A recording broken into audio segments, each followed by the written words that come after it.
Welcome viewers. Today I am going to talk about school plant including equipments, assets, sanitation and beautification. The main objectives of our today's lecture are to familiarize the learners with the concept of school plant and its equipments, to familiarize the students with the concept of school sanitation and hygiene education, to gain an understanding about how to beautify schools. Now, school plant and its equipments.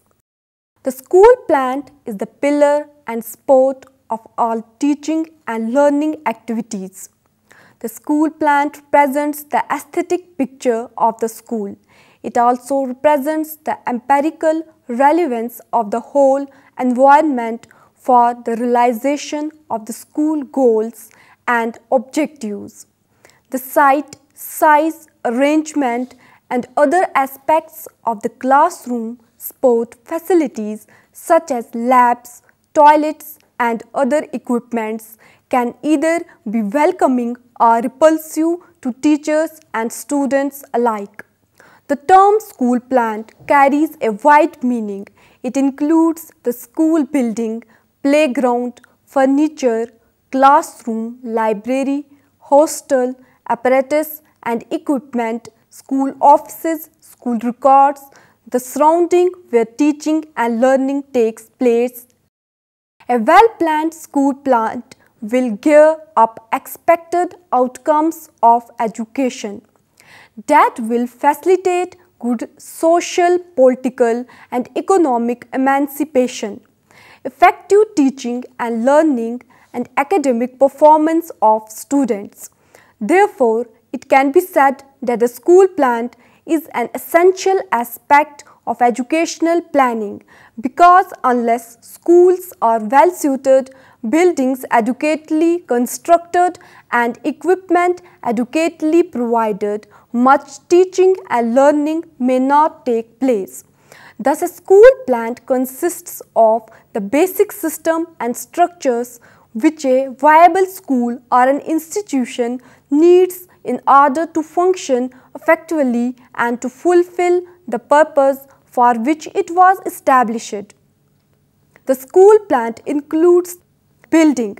This includes classroom blocks, libraries, laboratories, hostels,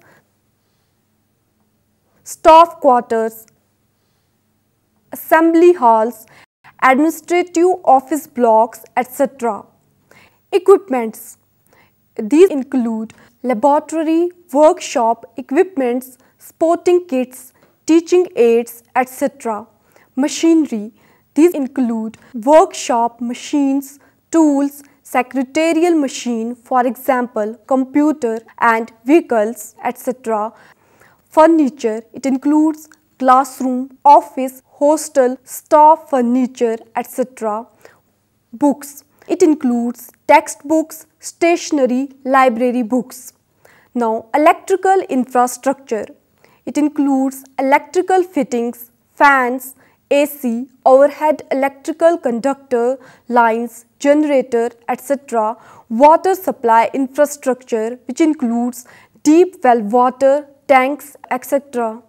The concept of school plant can be described to mean the site, building, equipment and all the facilities within the school which enhance the teaching and learning activities and at the same time protects the physical well-being of the teachers and the learners.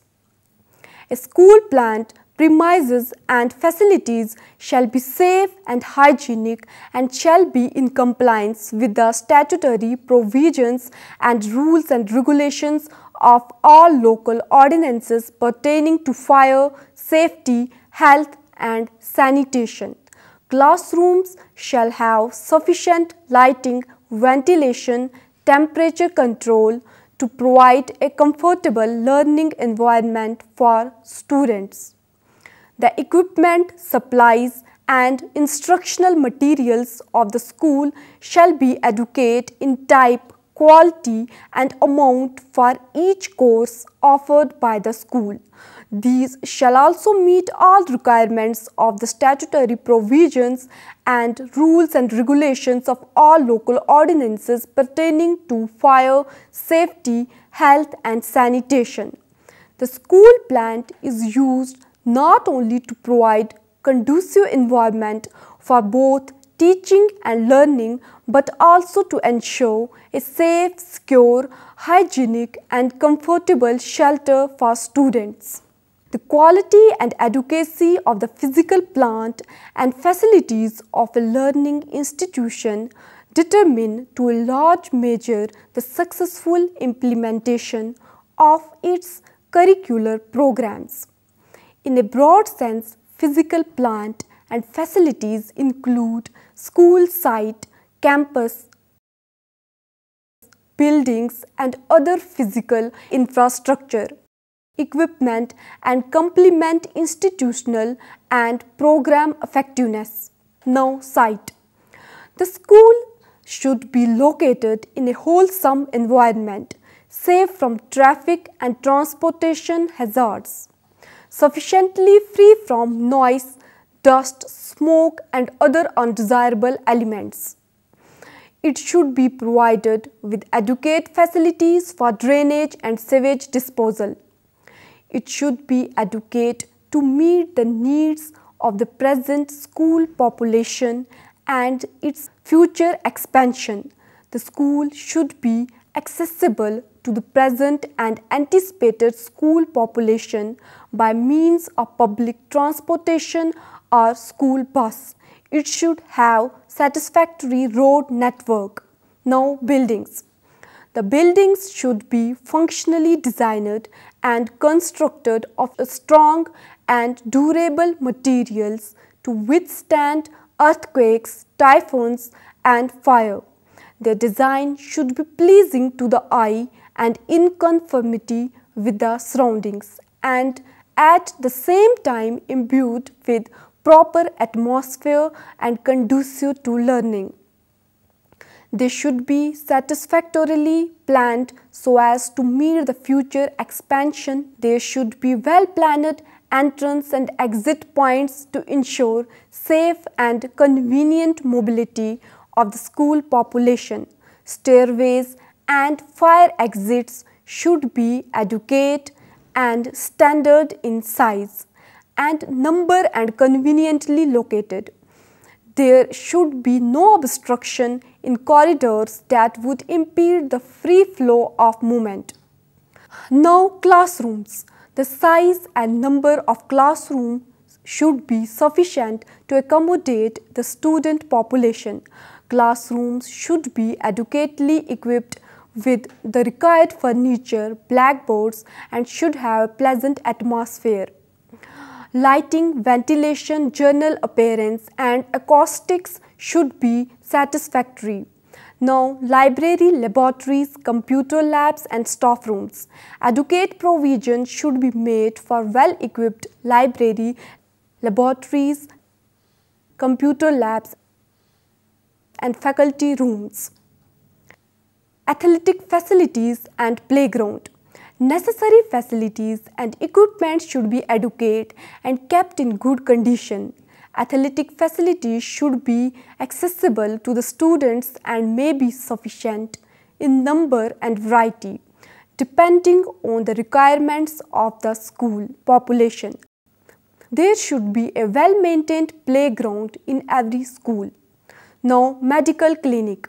A medical clinic should be properly set up, strategically well ventilated and lighted, screened and provided with clean water supply.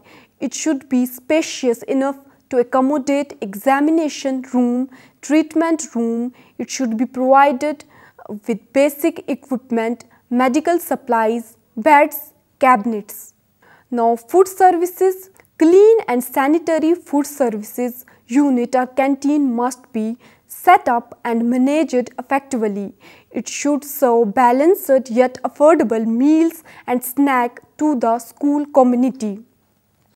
Now, let us talk about school sanitation.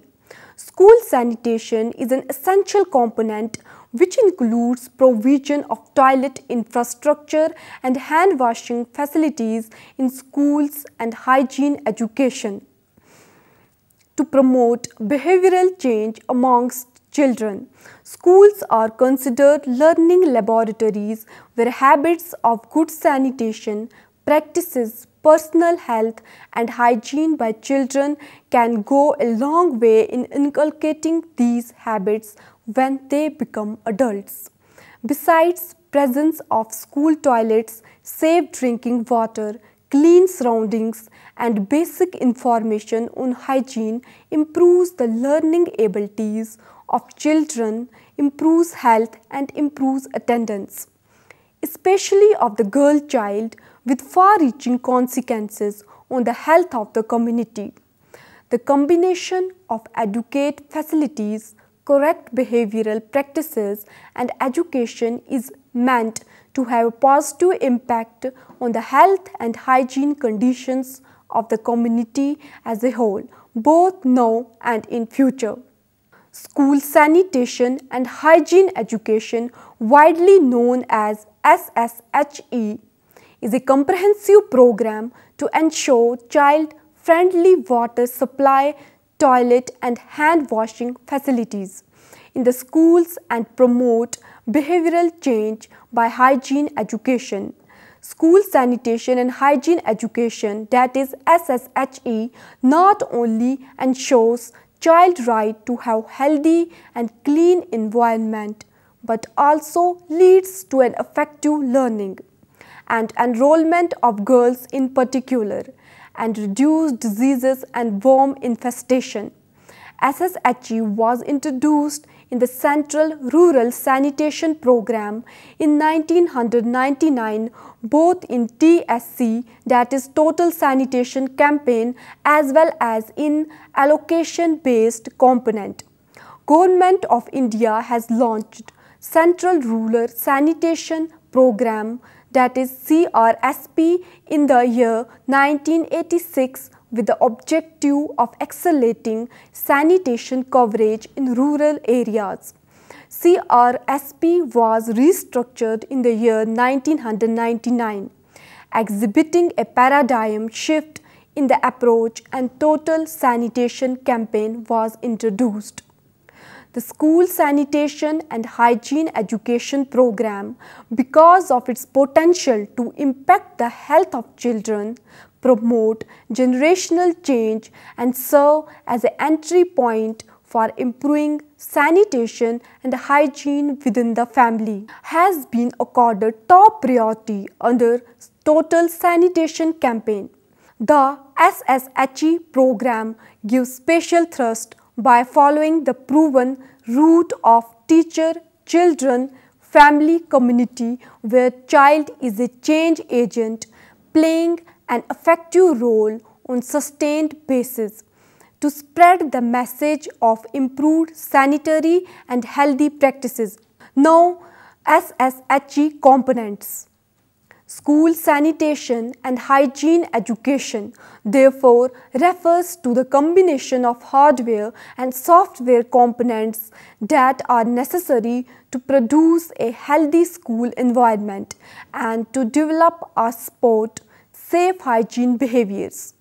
The hardware component includes construction of toilet complexes with hand washing facilities, construction of separate toilets for girls and boys in secondary and higher secondary schools, construction of drainage system for urinals, provision of safe drinking water and adequate water for hygiene throughout the year with support of other schemes and agencies.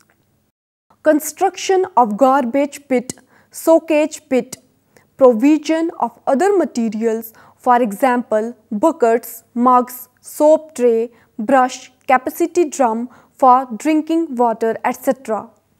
The software components are the activities that promote conditions at school and practices of school staff and children that help to prevent water and sanitation related diseases and parasites. These include health and hygiene education activities among school children on the use of water and toilets, hand washing, safe disposal of waste, use of footwear, water and food handling by school health checkup, formation of school health clubs to discuss, take responsibility and participate in making provision of water and sanitation facilities in the schools as well as to maintain these facilities.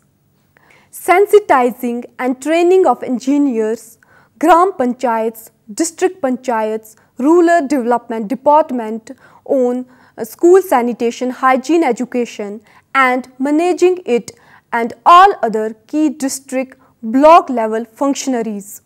Now let us discuss about beautification of schools. A clean and beautiful school is very important.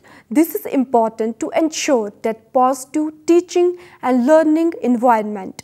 Students can relax and enjoy the activities carried out in school. They can also feel comfortable with a clean and beautiful environment. There are many ways to beautify our schools. Always keep your classrooms clean. We can also beautify our schools by planting flowers and herbal plants, as it can make our school environment fresh and beautiful. Small things like using the dustbins, keeping the blackboard clean, not writing on the walls and desks, not sticking chewing gums on the benches or walls, etc., can beautify our educational institutions. The science laboratories should also be thoroughly cleaned at the end of the day. Motivational phrases and slogans around the school compound can create positive atmosphere, thus encourage learning. We should all take part and be responsible in keeping our school clean and beautiful. It is not only the duty of the school authorities to keep the school clean. Teachers and even students should participate in it. With this, I conclude my lecture. Thank you.